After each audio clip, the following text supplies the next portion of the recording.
43. 42. 41. 40. 39. Number 1. 39. 38. 37. 36. 35. 34. 33. 32. 31. 30. 29. 28. 27. 26. 25. 24. 23. 21. 20. 19. 18. 17. 16. 15. 14. 13. 12. 11. 10. 9. 8. 7. 6. 5. 4. 3.5. 3. 2. 1. Hey, Rocky, you want to see me pull a show out of my hat? Nothing up my sleeve. Presto.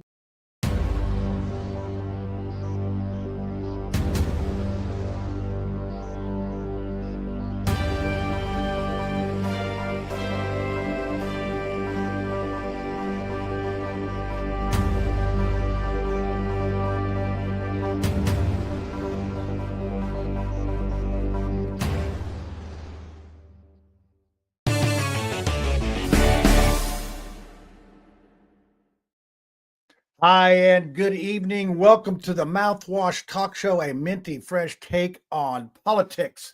And wow, it has been a busy day for me. I'm glad it was raining. No bricklaying for me today. I went down to the State House today, spent like 5 hours there. I was the press today. I was the media. I got to talk to all sorts of people. It was a glorious day. I learned the ins and outs of what to do and don't do. And, you know, I knocked the candle off almost on one of the other reporters. So they're like, "Who is this bungling mouthwash guy? We must see what he is about."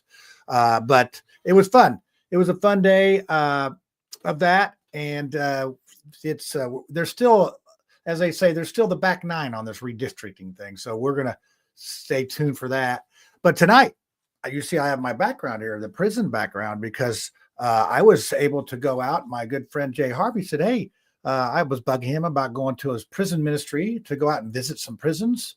I don't know if you've seen the movie Brubaker, but that's where Robert Redford, it's a movie from the 70s where he's going to be the warden. So he actually comes into the prison as a prisoner and then to see what it's like. So when he's warden, that was a look on their faces when they found out he was a warden. That's priceless.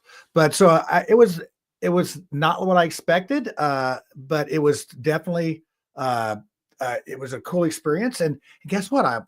Jay's he's going to let me do the message next week or next month, because it's a monthly prison ministry. And he has been to a lot of prisons. So I thought, hey, let's talk about some prison reform.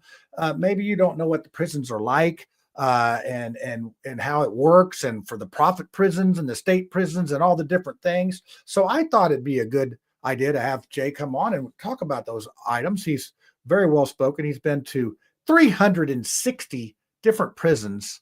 so he's been to a few. So he'll be a good resource for those kind of questions. So we hope to see that. I only see, so we do have Slick. Oh, wait a second. I got an issue here that I got to fix, because in my haste, somehow I didn't send the link to the panel. I'm like, well, where are they? They're not in the background here. So I have to send the link. Let's see.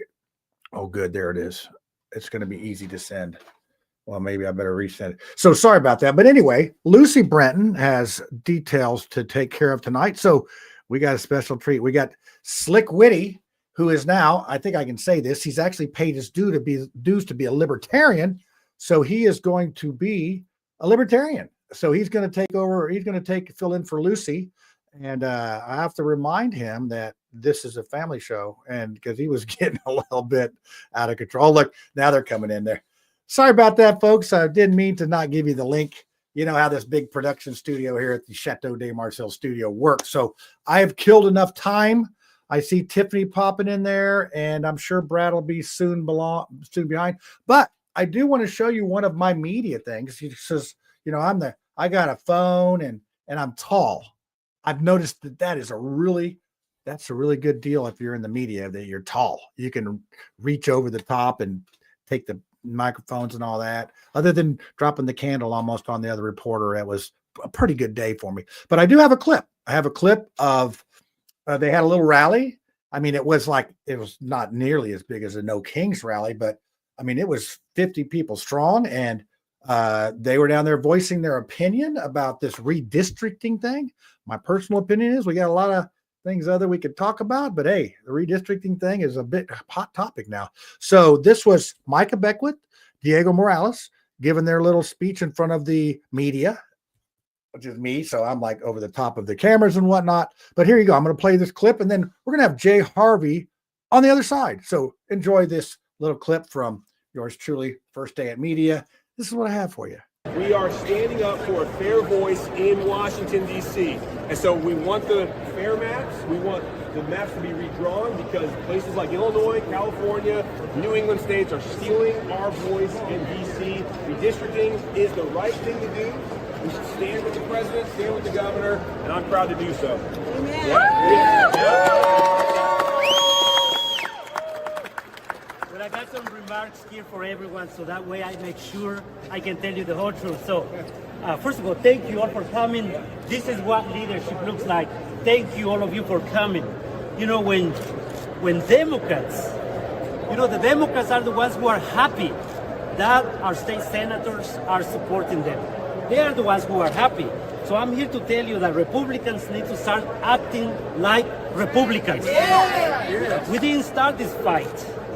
But if we don't stand up now, we risk letting Washington drown Indiana's voice. We cannot and we will not allow that to happen. We need a 9-0 America First delegation representing us in Congress in Washington, D.C. 9 seats, 0 hesitation, 0 backing down. Because of the stakes are too high. If we don't send America First leaders in Washington, the Democrats will take the majority next year and they will impeach President Trump. And it will change the course of our nation. This is why we are here, all of us, fellow patriots, who care and love our great Hoosier state. We are here to tell our state senators loud and clear to do the right thing. Show up, stand up for fair maps.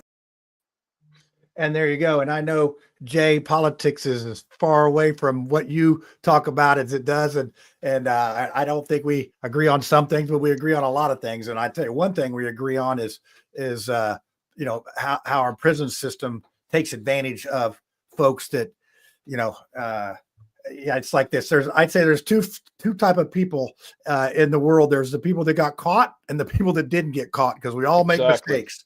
So Jay, tell our audience a little bit about yourself. So now that the panel has the link, all right. That's the problem when you're the producer and the everything. Some things that's you missed. That's the age we're living, brother. Yeah. My name is Jay Harvey. I have been in prison ministry. I've been in prison ministry for about 25 years, but I've been with an organization for the past 7 called Nick V Ministries, and Nick Vujicic is the face of that ministry. He was born without arms and legs in Australia. He's done a lot of inspirational speaking. He has a ministry based out of Texas, but he also partnered with me and asked me to help him develop a prison ministry, a nationwide prison ministry. And so we began that work.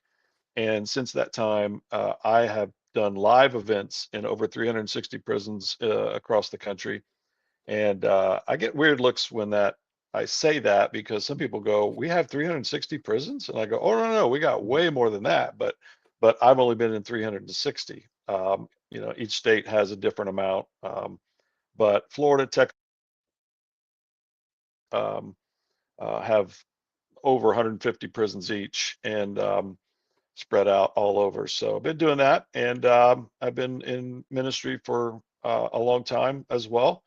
And politics is not my thing. That's where I lose my religion. So I can't go there. It is. Well, I think we could ask Micah Beckwith how that's working out. And I know that I don't even want to bring that up, because I know that your philosophy on that is you are definitely, let's put it this way. I'll just put the nice thing is like separation of church and state. So I was just impressed now that, you had me come to the Newcastle Correctional Facility, and I asked you a Right. bunch of questions, and I don't want to get into that part of it, but I appreciate that because I've Yeah. been bugging you for a while, and Yeah. I just think that it was a very good service. It's the inmates put it on, and then they have somebody Yep. come in and speak, and I just thought you did a great job with how you handled the situation. And you know what?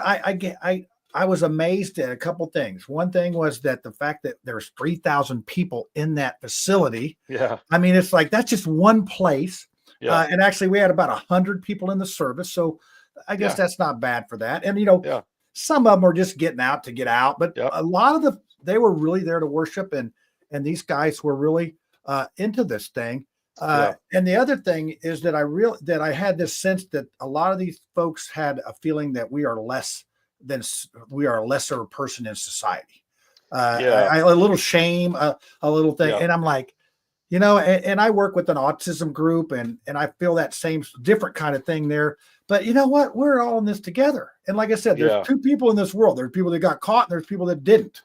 Right. So that's one of the things that I did. But I thought you did an excellent job. You can tell that you've been doing this a while because Yeah, really, and I've learned so much along the way. When I first started, man, I said a lot of really dumb things. I assumed a lot of many wrong things. Even being a Christian, wanting to go in and do the good work.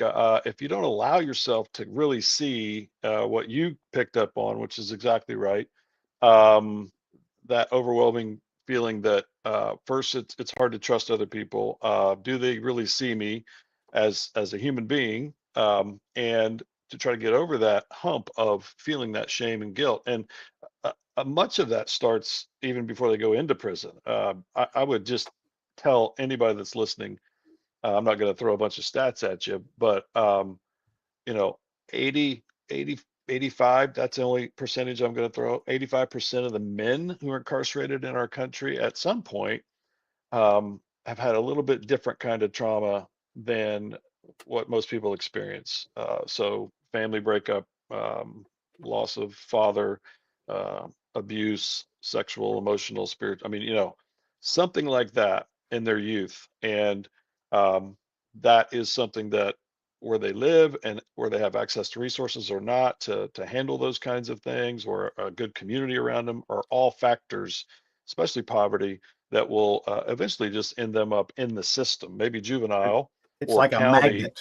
Yeah, and it just once they have their claws in them there, it's difficult for these young men who don't know any better and are still suffering through that trauma to try to figure out, who am I really? And so that you picked up on that, how they kind of, they're not timid, but they're very observant, and Cautious, they have and a yeah. system in there that they don't want to deviate from. But yeah, it was good. It's really good. That's good. So I'm going to go ahead and bring the panel on. I see Tiffany. Come on, Tiffany, get your camera on there. I'll bring you on. I'm going to bring on Steve, and here's Brad. And Awesome. this is really different for me because StreamYard has a different format. So I have one for YouTube and one for Facebook and all that. Oh, and there's Tiffany. We have Tiffany. So how are we going to do this here? Okay, Jay comes down here. I have to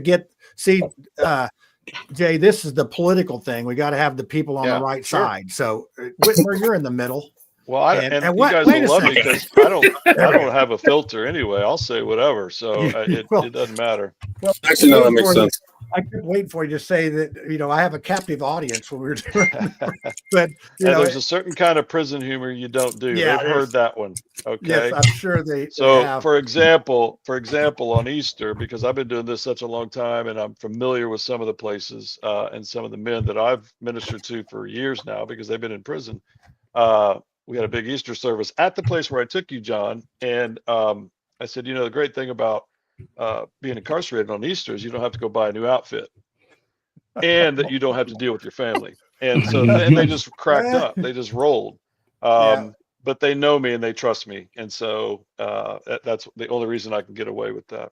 Yeah, well, and that's the thing. I'm in the KG Community Action Greater, and I'm the only white person in that. And I've been in there 2 years, and now there's, we talked about the State House. We just had a new person come in, and she was at the State House. I said, I was at the State House too. And old Al Bracken said, yeah, but you probably weren't on the same aisle. I'm Yeah, like, that's when you know it's okay. Well, They John, start making fun of you're white enough for two people, so I would say you I have two know. people on the Yeah, panel. that was good. But one more thing, and then I want to get to some questions here. Yep. One of the things I did notice that these guys had to bring they had to bring their meal with them. They have to skip going to the mess hall or their meal part, and they get a bag meal to do this. So they have some skin in the game on this. And as I Right. said, some people are just getting out to get out. But I mean, for the majority of that, the message is coming through to this, and you just wonder what the results are and all that. It's got to help, and and being There's able a to lot talk to the of guys. a lot of Yes, factors, it was a lot of. It was a big day. I mean, it was tough. So, who wants to start? I know Brad. He's right. Like it's up. Oh, I got some prison questions. Yeah, that's okay. We could start. Okay. Actually, do prisoners count in the census? Do you know? I had that question pop up in my head. That's I'm not even sure about that. I know how they use the census to determine where to build the next prisons. Really? Okay. Yeah, they will use the census and find the most poverty-stricken third and fourth graders and map out an area where they will develop some prisons in that area if they don't feel like they have enough in the next 10 to 15 years. Which they don't, because like they're nearing capacity if they're not already, right? Right. And then as far as using them for the census, I know who can use them in their census or their district are politicians.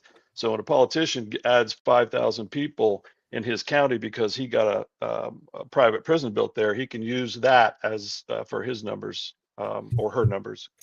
And one of the things that if you are a felon incarcerated, you cannot vote. But if you're a felon outside, you can vote. Now, but that's not nationwide, and there's a lot of contingencies on that. Yeah, so. But in Indiana, that's how it works in Indiana. So that was all state people, or was there any federal? Was there any? No, those prisons will always be separated. And the state prisons in Indiana, and every state is different, but the state prisons in Indiana are run by the state director of prisons. Even when they contract with a private prison, the money's different, but the regulations are the same. And so they have to abide by exactly what our state protocols are for prison. But in fact, I'm going to a federal prison the beginning of next year, Coleman in Ocala, Florida. And there's 6 units there covering 333 acres, men's, women, and women's prison, medium and maximum. And they are white collar crime most of the time. And so we'll go to the women's prison and they'll tell us to pray for their husbands who are right across the walkway in another prison because they did some kind of crime together. It's fascinating. That's so romantic. Yeah, how romantic, man. Yeah, well, hey, Brad, you did a great job stumping him on the first question. I thought that was really good. Well, no, I don't know if they count. Numbers. They do count in the census. Okay, thank you, Tiffany. GPT.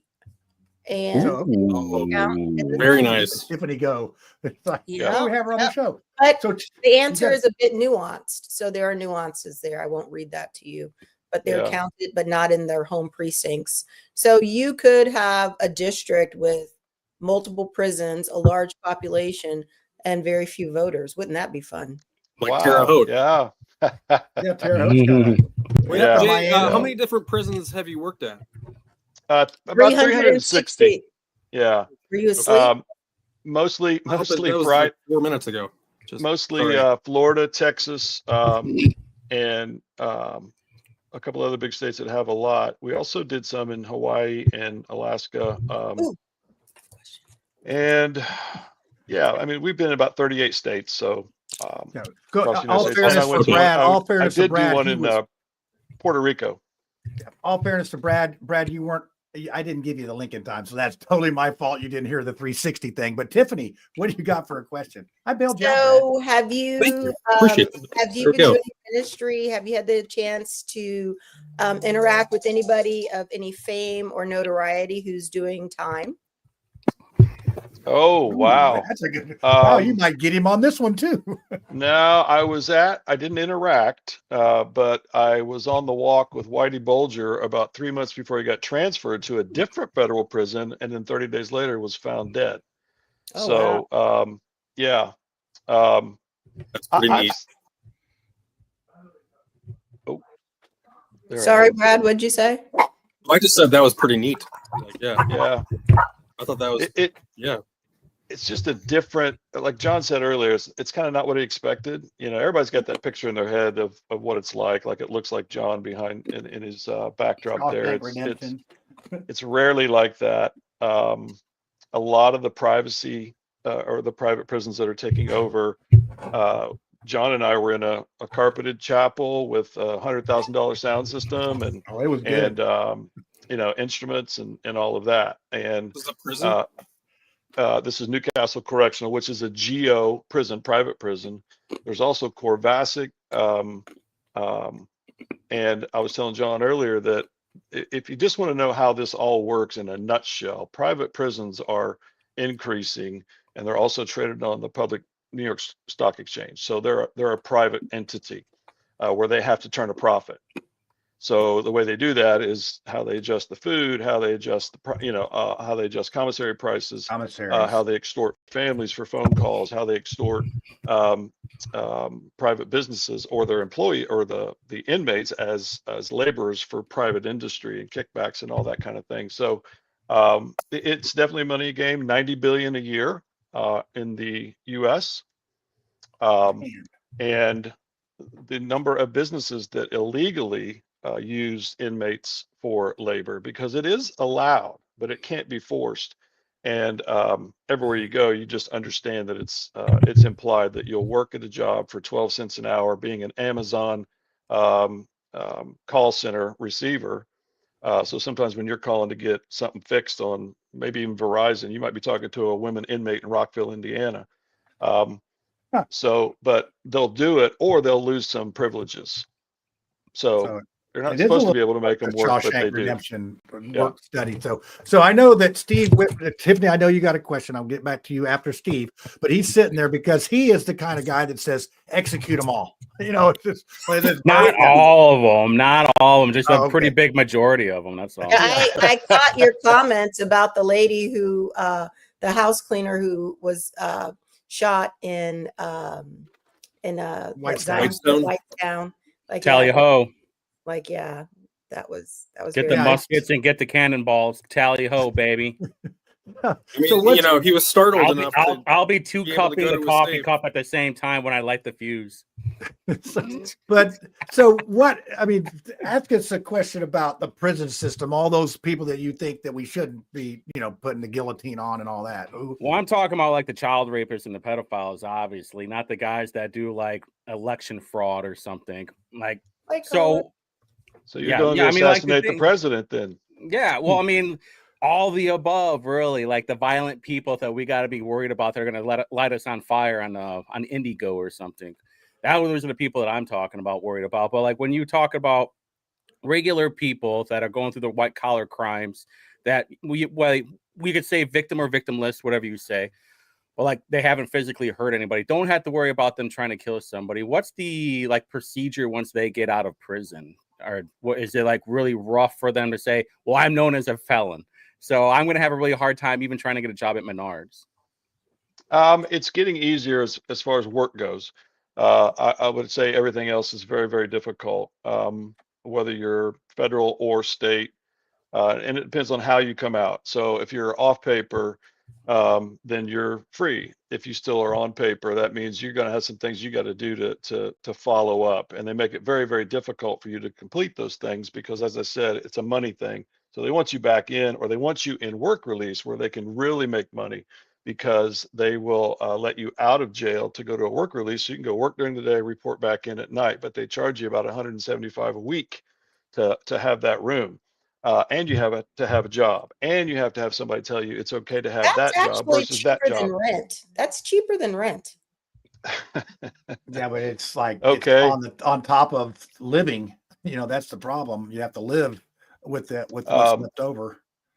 So And if you are off paper completely, then you're off paper, meaning you can go do whatever you want. But I would tell Stephen that there are some people I met in prison that I never want to see the light of day. They are evil people. Yeah. The majority of men and women that I see in prison are not evil. They are at some point, or were at some point, a victim of an environment that they had no control over as a very young person. They trusted their uncle who molested them and also pimped them and also worked them on the drug corner. The young white supremacist who joins a gang and gets in trouble for pulling a prank on the wrong person. 3 strikes, you're after a minimum 5 years sentence for a low-level drug offense, like getting caught with weed 3 times in your 20s. Whereas white people have the money to get a lawyer, and a lot of black people do not. And if you make more than $3,000 in Wisconsin, they won't provide you with a public defender. That's the line. And so it is a funnel. It is shooting fish in a barrel. It is a moneymaker. And there is no rehabilitation in prison. There is none. There is It's either just time, do the redemption. time. There's either redemption or recidivism. That's it. 2 choices. And, I'd say that, people will make a mistake going in and they want you to come out perfect and not make a mistake. And it is designed for you. It's like a boomerang, you're going to get out, you're going to come back in. The recidivism is incredible. And some folks can't stand, to be on their own and, all that. So I was going to watch the Shawshank Redemption again, but it was going to cost me $3.99 to rent it. I mean, you would think that thing would be free by now, but you would think. But yeah, that's the other thing I want to make sure people understand too. It's not just a ministry. We're trying to empower them while they're there through other methods that the prisons won't, or the state won't, or whatever. And they now have tablets. Okay, just so you know, most prisoners have tablets, just like we're on right now, our iPads, and they're limited capability, of course, but there are programming that they can access when they buy their tablet for $110 because somebody needs to call mom and get some more money sent into the commissary. But those kinds of things are having a great effect.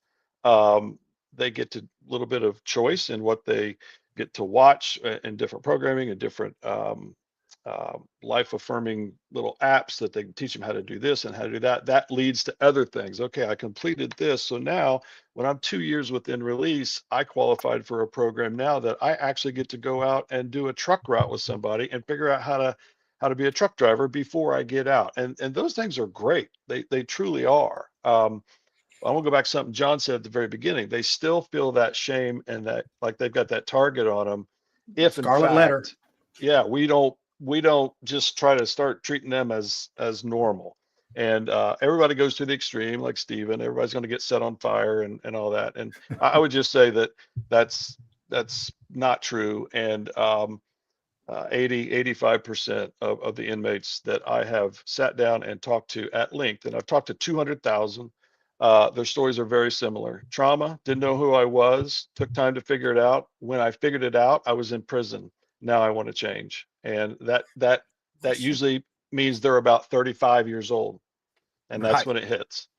Yes. So as you interact with these men and women in prison, and you talk about them finding themselves in their road to redemption, what role would you say that prison is playing in their life? Is it parent? Is it teacher? Is it what role is prison playing in their life? Inside the prison, or while they're there? Yeah, it would be the chaplain, but every chaplain is different. So some don't care, some do care. It would be a volunteer like myself, but that can see them on a regular basis, which I'm a little bit more spread out. There's usually, every prison I've been in, I've asked who's the guy or the couple that comes once a week and does something for you, and usually they'll say, oh yeah, John and Kathy, who are in a little 50-member church down the road that nobody knows about, and they come and they sit and they listen and they talk and they make them feel normal, and then they empower them as much as they can. But those are the people that make the most difference. We all hear stories about great chaplains or wardens or somebody that does something that's great and over the top and changes the whole culture. But it's usually the people you never see that just go in and pour into some of these people that nobody else will. And I always say they're the real ones that give people the hope and the courage to try to make a difference. Because if you think about it, when some of those people get out, their families are gone, maybe even broken up ahead of time, but they want to do good for the volunteers that came in and poured into them. That's who they're thinking about. And so it's just such a mixed bag. Every state's different. Not every state allows inmates to run their own chapel service. But on the other hand, Colorado is very progressive. Some of the inmates who have been there a long time get to interview the corrections officers who are going for a promotion, because the inmates know them better than anybody. And I think that's really progressive. I think that's really smart. So maybe I should have asked, what's missing in their lives that the role that prison is playing for them to help them redeem themselves. What did they miss along the way? Not being seen, and trauma, and betrayal by a close family member. Again, I'll say it till I die. 85% of them betrayed by a close family. And I don't mean, hey, they didn't get me a new pair of Nikes. I mean, you sold me for sex. You were supposed to be watching out for me, and you sold me out for sex. Or you put me on the corner at 12 to sell meth, or you got me addicted to meth at 10. And then when you knew about it, or another family member knew about it, they did nothing about it. And the next thing you know, it's just, it's just complete rebellion. And we had Richard Bagsby on, and his story is very similar to what we would see in that. It's like he was out, he had to take care of his little brother, so he had to go sell drugs to get the money to take care of the brother, and then it gets into being a bad thing. So I was telling John real quick. In the 1990s, we had 350,000 inmates in the U.S., and about 70% of them were violent. Now we have 2.3 million, and about 70 or 80% of them are when they go in, they're non-violent offenders. Okay, drugs, 3 strikes are out, 5 years minimum. But when they come out, they're a little bit more violent sometimes, until they figure it out, like I said, around age 35. So one of the questions I have, and we talked about this when I was going there. I went to one of the better ones that's facilities, but give us the good, the bad, and the ugly type of thing. I mean, Newcastle I was very impressed with what they have there, but you were telling me other stories about a half hour to get in because they're strip searching it. And I had to take off my shoes, and I have pretty high arches on my feet, but I can't get much in there. But they make you lift your feet.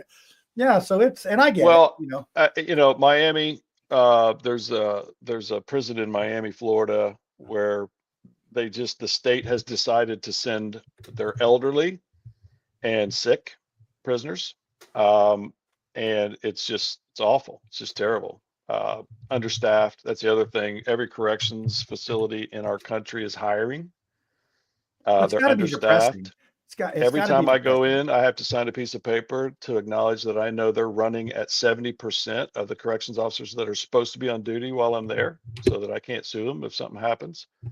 Why isn't there more? I guess, can you kind of elaborate on why there's such a shortage? Well, I think it's the long hours, the terrible working conditions, number one, but then also in the shift in the last probably 15 years, it's not really a career path anymore for out of criminal justice. And so what they're doing is they're building prisons in these rural areas, and and so somebody graduates high school, they got a choice: Walmart or the prison, and they go to the prison to work, and then they get taken advantage of by gang members who learn about their family and then extort them, and so then they quit, or they get beat up once, and it happens. This stuff happens way more than everybody thinks, and they quit. And so it used to be a very prideful job: a corrections officer, a guard, aspire to be something else, a first officer, a warden, a major. And now it's I think I'm going to go work at the bank now for a while and leave the prison. And it sounds like the money's there, though. The money's there, but I mean, after you do it for a while, I mean, I know No, when some of and I these mean, stuff, like, maybe more money is necessary. I mean, oh, I see what you're saying. the money, if it's that big of a business. Oh, But they're private, so they're not going to throw too much money at them, are yeah, they? and the private ones will get away with less. They'll try to do more with less or whatever in the bad way. And state prisons, I mean, they're just, it's just that comes from the state budget or whatever. But the money is not bad though for somebody that's 18 to 25. It's just it's getting worse and worse in the ways that some of these inmates can take advantage of them and hurt them. And But then also, don't the employees become institutionalized too? yeah. Mm-hmm. So that would be the other part of it. Like, Yeah. you have a stressful job. You're constantly in a fight or flight, probably really hard to relax when you get at home. You bring that stuff home with you. I don't know the exact stat, and I promise not to throw a bunch of them out, but I do know that corrections officers, especially if they've been there more than 10 years, suicide rate is exact same as many of our other categories of the day who are going through PTSD, veterans and things of that Police nature. officers. So you're right on point. Yeah. See this with IMPD actually, like they keep bumping up the minimum pay, but they're still like 300th short. And there's like, well, there's only so much you can pay for somebody before they're like, what's the point? Marion County's kind of goofed up. So no matter how much money you throw at the officers, you're not going to really attract anybody. And the same thing what you said, like there's a lot of things that are happening right now, and even in Marion County, where they're making sure that the mental health is okay with a lot of the officers, not just the things that they deal with, but just the things that they see. Right.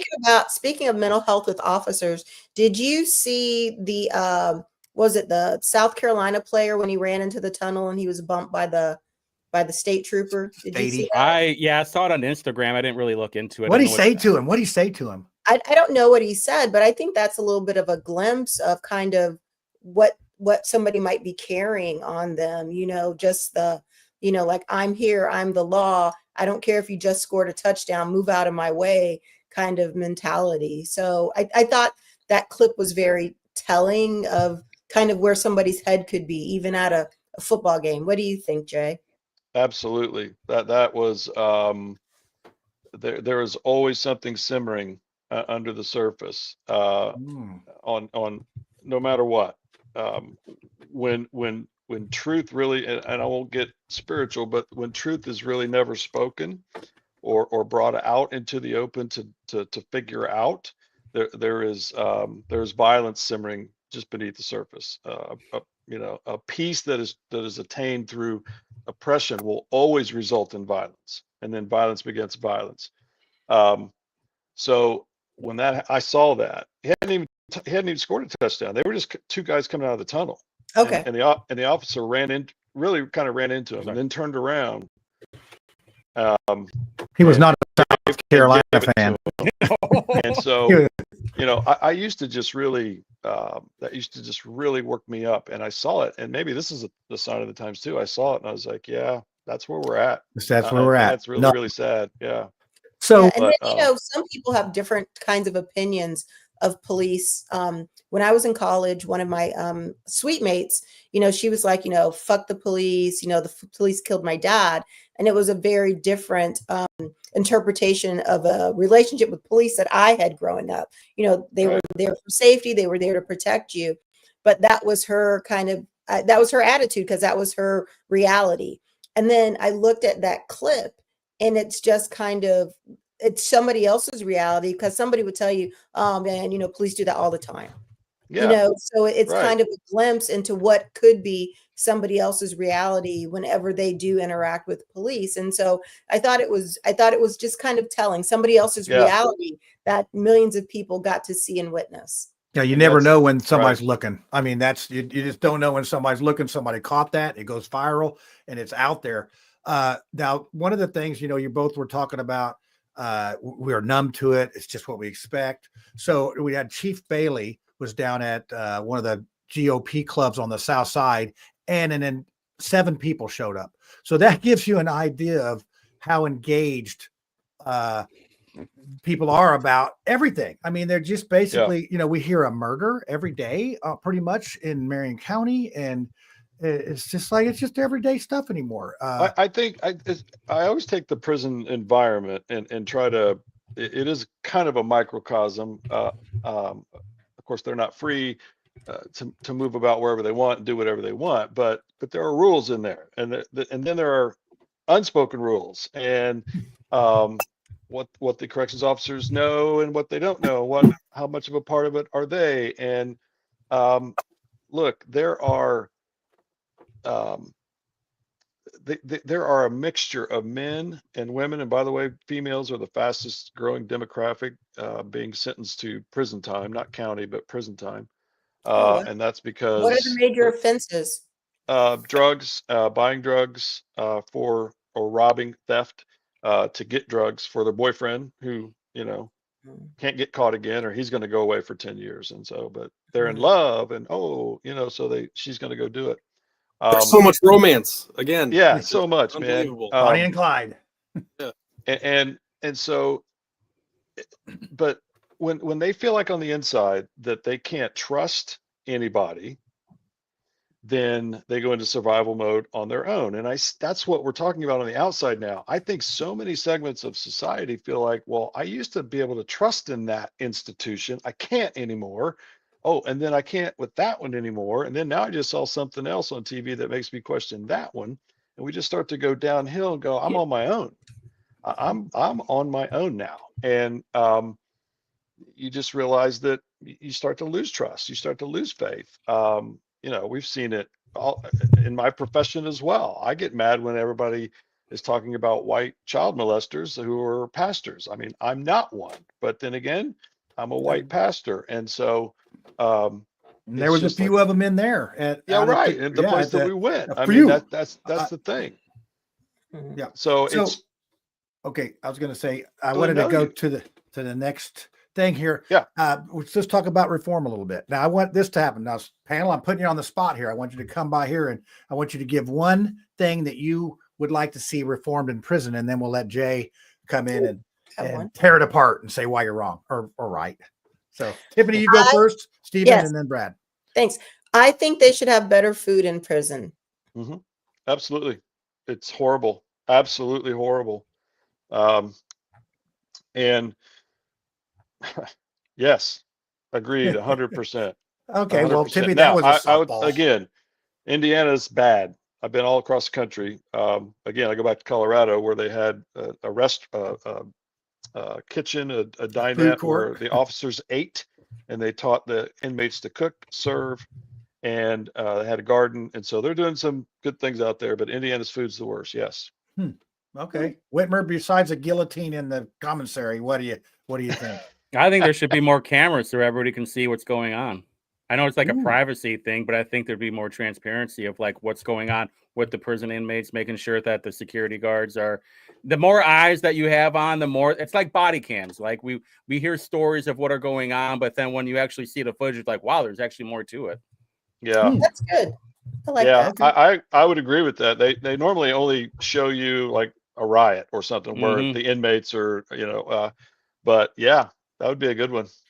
That would be interesting. You'd probably see another mass exodus of corrections officers. We'll get to that. Okay, Brad. I mean, Tiffany and Steve took the best ones, I think. So you got something. Oh, yeah. Like Family Feud. Yeah. I got nothing. No,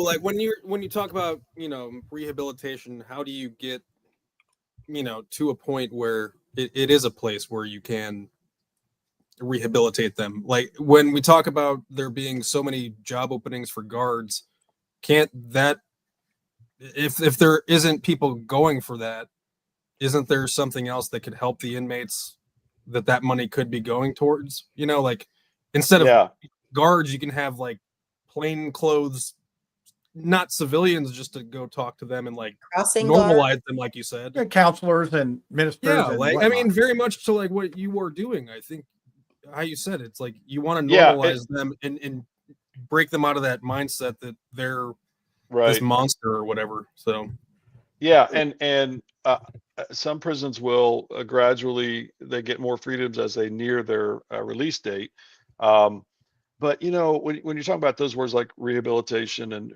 recidivism or whatever, those are things that people like to measure. But it's as simple as this. Once somebody like that maybe figures out who they are and that what they went through as a child or what they did, they weren't thinking normal. This was not normal. And I want to rehabilitate and do something with my life. It has to be a mixture of the outside and what's been preparing them along the way. And the outside, I would always just say is the community. It doesn't have to be the church. It can be, in fact, in some cases, it shouldn't be the church because that's where they were abused. A lot of them. So they need to build on that trust and build on that momentum of self-esteem. And you're right. A lot of times they'll walk into a place and then be treated like a felon again. And some of them don't handle that well. Some of them do. But rinse and repeat. Yeah, but it's a great question because it's a moving target. And I still say they got to get to the age of about 35. Before we get to Tiffany, before we get to you, I just wanted to say how much, because it seems like I've heard of Kairos having issues getting in sometimes and some other things. How much more freedom have you noticed? Because I think there is a little more freedom now, but it's still, I just don't think it's, I think it could be more. When COVID hit, a lot of prisons across the country took that opportunity to cleanse their volunteer rolls. So, they took that opportunity to get rid of some programs that weren't that great, because you got to remember, every time you want to go in and do something good, you make the corrections officers and everybody else go through extra work. I'm extra work for a corrections officer. And so you want to make it good for them and good for the inmates. And you saw this, John.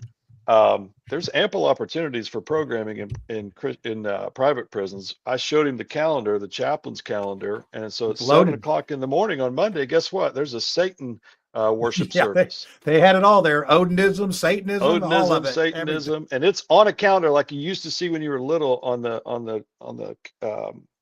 menu at high school. Remember those things? Those little calendars. When's Chicken and Noodle Day? It's like you're going across. When's Pizza Satan Day. Worship Day? Yeah. When's Odinism Day? And that's what prepare for each service. And so there was about 7 different worship services in Newcastle prison on any given week, and one of them is a Christian one. I was impressed. The priest told us that one of the chaplains told us a story about the Satan worship had 28 people, and then they had some falling out and some different things, and it's down to 1. So that was like a little. They couldn't agree on the thermostat. Yeah, they were like just kept dropping off. Not hot enough. Be hotter. That's a good one. So I have a question. Go ahead. So as you've traveled to all these prisons across the country, how often do you see inmates who are participating in programs where they're raising pets like cats or things like that? Yeah, more and more. Very common now. I would say in the last 7 or 8 years, that's probably gone up nationwide by 35%. It's very common, especially with dogs and the for blind people or for police officers sometimes too. It's just different programs. Then they turn them over to somebody else, and they turn them over to somebody else. The craziest one was in I can't remember what state it was in, but they were 6 months from being released. I was in Oregon. 6 months from being released, you get to go to this place called The Hill, and it's up on the hill, and actually you can see out over the Pacific. And there are no fences, none. But you're on top of a mountain or a big hill, whatever you want to call it. I'm from here in the flatland. It was a pretty big hill. I call it a mountain. A cliff. I think they call them cliffs. Yeah, cliffs. Surrounded. Work camp. So they're doing work. They're swinging pickaxes. They're painting cars. They're teaching them all this stuff. Are they singing songs like? That's what I would think, but no, they were not. But every night there's no bed check. There's no check in. This is the guy might go around and count or something, because there's one way in and one way out of this place. And so it teaches them while they're incarcerated, they got a choice. I could leave tonight and take my chances on that hill and get down through that vegetation. But nobody's ever made it. Like, they get caught. And guess what? You don't go back to the nice little place you were just at. You go back to medium or maximum security. So see, I like that. I think that those types of things are what Disciplined gives builders. the dignity back a little bit. And some would call it foolish, but hey, you know what? It's a mess. Our incarceration system is a mess, and each state is trying everything in their power to eliminate crime, but also dignify humanity the best way they know how. And sometimes that just is a hard thing to But swallow. So Jay, you were talking about measuring like recidivism and rehabilitation, and they're kind of interesting. But like, I think that's probably the best measure, is like choices.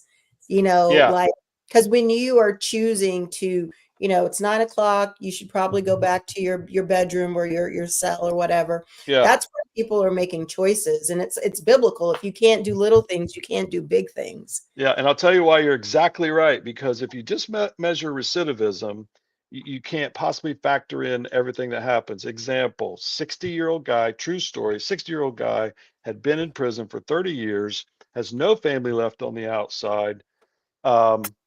Leaves.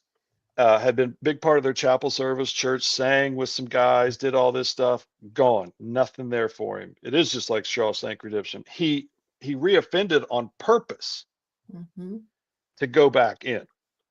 And so that just tells you the power of once you're seen and validated, no matter where. I mean, if there's nothing else waiting for you on the other side, then it's like, that was his choice to make. But he would count as somebody who recidivized, but not really. I mean, he didn't hurt anybody. So I like the way you measure better than just recidivism. Yeah. So what can the average person do to help with prison reform?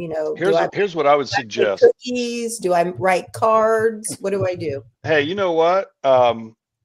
That's getting harder and harder to do, is get food or books inside of prison, because they'll taint the pages. Oh, are you serious? With drugs. What's Brad's that? a librarian. They stopped the Kairos. I will give you. Okay, I got The Kairos. man. This is so. I've never thought. Oh, okay. So here's the deal. Sending a box of blank cards, like Christmas cards, that they can write to somebody else. That's what you do. They want to write Christmas cards to people, and it's just kind of hard for them to do that. So I bring stamps too. Stamps too. No. That's just the cards, because anything that you lick in prison, and I don't want to get off on that tangent. Okay. Have a dog sniff every piece of paper that comes into the prison. So if I sent a bunch of Bibles in, even, they would have a dog go through that and see if I didn't dab some drugs on those pieces of paper, because they tear them up and sell them for $10 a hit inside. Anything they can get on the outside, they can get on the inside. Don't even try to stop them. It just happens too regularly. Yeah, the Marion County lockup, I heard, had a big problem with that. So. Oh, anything. It doesn't matter. What I encourage people to do is, when you say prison reform, change that to sentencing reform. Yeah, make sure sentencing is level. Number two, and I know everybody's just chomping at the bit to do this, take a Friday, take a Wednesday, go sit through a morning and an afternoon court docket of low-level drug offenders, and just see what happens. Hear their stories. Maybe it's their first time. Maybe it'll make you mad that they're out. Maybe but just start to get a feel for how this system works, and what they might be facing, or what they might be up against. Did they have family? Did they have a terrible lawyer? A lot of them do. All of these factors, not excuses, but when you start to see the bigger picture of what they're in, what they're facing, and they don't even know who they are yet, and don't trust anybody, it's harder to just start labeling as worthless, evil people. Again, I'll go back to what I said at the beginning. I've met some of those. I don't ever want them to get out. I was on death row in Idaho. Scariest thing in my life. Something about the way they looked at me and their eyes, it was different. It was different. And yeah, they got nothing to lose. Well, that never even entered their mind. I'm talking about evil people. They didn't have a choice. They did what they did because they thought, there's just something in the way that they come off. And yeah, prisons are for those people. And we have to obey Would the you say laws, that but it's those folks would they be like demon possessed type of thing? Is that a feel, or is it something different than that? some just sociopath. I mean, no feeling. Just I don't They could know a just lot stab about you and that. just think nothing of it. Go right on and Yeah, I have a mean, sandwich.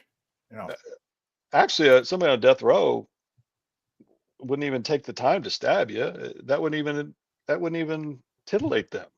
If they can't rip your head off and drink blood out of your skull, I mean, I'm talking about people who are non-societal people, not somebody that just went off in a fit of rage and killed somebody. These are calculating evil people. Those are the people that should never see the light of day again, and we shouldn't feel bad about that.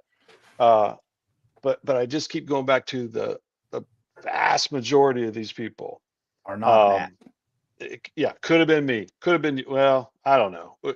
I didn't go Well, through that's what Curtis Hill always says. trauma that they did. But So what yeah, about the Curtis Hill death would penalty? always say that there are people in jail that we're mad at and people that we're scared of. that's a great way to say it. Yeah. Yeah. So what about the death penalty? What do you feel? I mean, we know Stephen. He says, we know his thoughts on this. But Jaywalk and kill him, right, Steve? yeah. Well, I mean, if I were ruling the world, you'd only need a couple of them. It'd be a lonely, be a lot of less population for sure. But Jay, what is your thoughts on Well, that? I would just say I'm not for the death penalty, and here's the reason why. I've seen how they live on death row. It's awful. And the death penalty has never stopped anybody else from killing anybody else. And I don't think so either. if you really want to punish them, let them live on death row.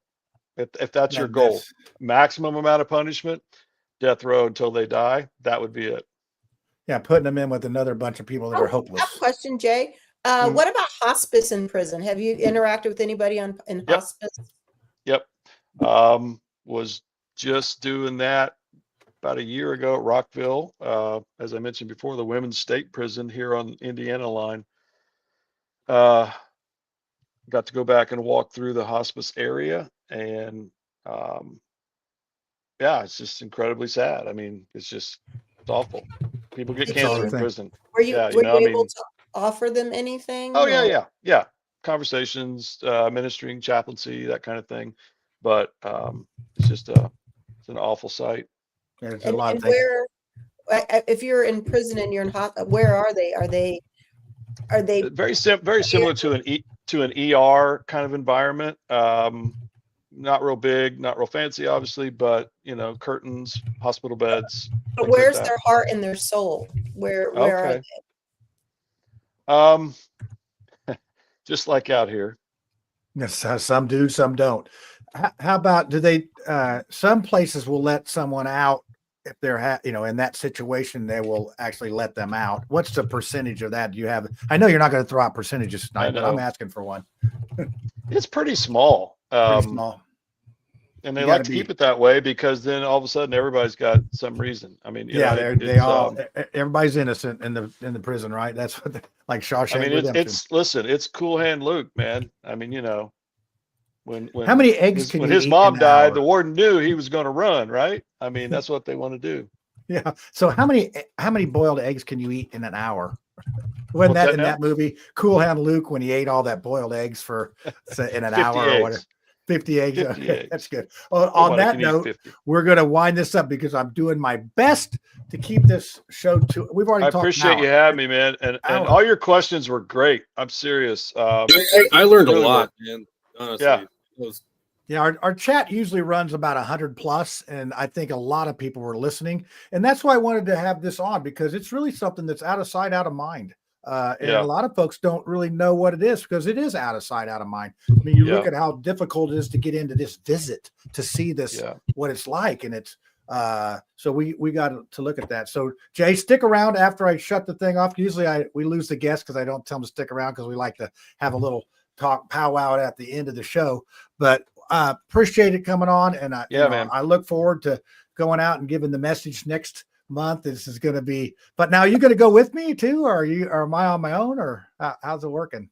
I'm going to be right by your side. Okay, and, good. And make sure you do this thing right, man. Okay, yeah, I know. My reputation's on the line. Yeah, I know you are. What, I'll Tiffany? get you guys some Christmas cards.